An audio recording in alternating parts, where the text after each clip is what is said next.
तनपुरेंच्या मनातलं समजेना, विखेंचा डाव कळेना अन अक्षय कर्डिलेंना उमजेना। राहुरी विधानसभा पोटनिवडणुकीचा बिगुल वाजला। 23 एप्रिल 2026 रोजी उमेदवारांचे भवितव्य मतपेटीत बंद होणार, तर 4 मे 2026 रोजी कुणाच्या गळ्यात विजयाची माळ पडणार। बिनविरोध म्हणता म्हणता या निवडणुकीमध्ये तनपुरे आणि विखेंच्या स्टेटमेंटने रंगत आणली। ऐन निवडणुकीच्या तोंडावर आता अनेक नेत्यांचे स्टेटमेंट बदलायला लागलेत। बिनविरोध होणारी निवडणूक रंगतदार घडण्याची चिन्ह निर्माण झाली आहे।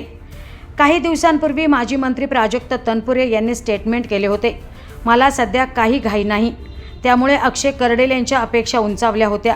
मात्र 2 दिवस होत नाही तोच पुन्हा तनपुरे यांनी कार्यकर्त्यांच्या आग्रहामुळे मी 2 दिवसात निवडणूक लढवायची का नाही भूमिका जाहीर करणार असं म्हटल्याने अक्षय कर्डिले यांच्यासमोर मोठा पेच निर्माण झालाय।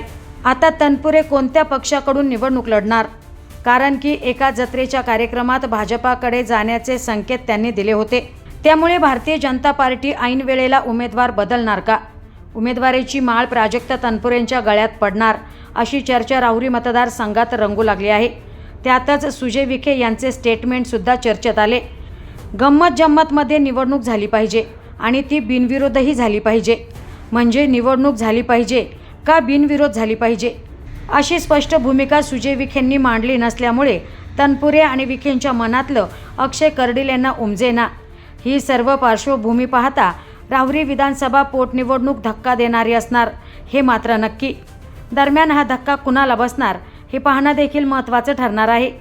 मागील विधानसभा निवडणूक झाल्यापासून शांत असणारे तनपुरे अचानक मागील 2 महिन्यांपासून प्रत्येक कार्यक्रमात हजेरी लावताना पाहायला मिळतंय, तर आंदोलनात देखील नेतृत्व करताना पाहायला मिळालंय।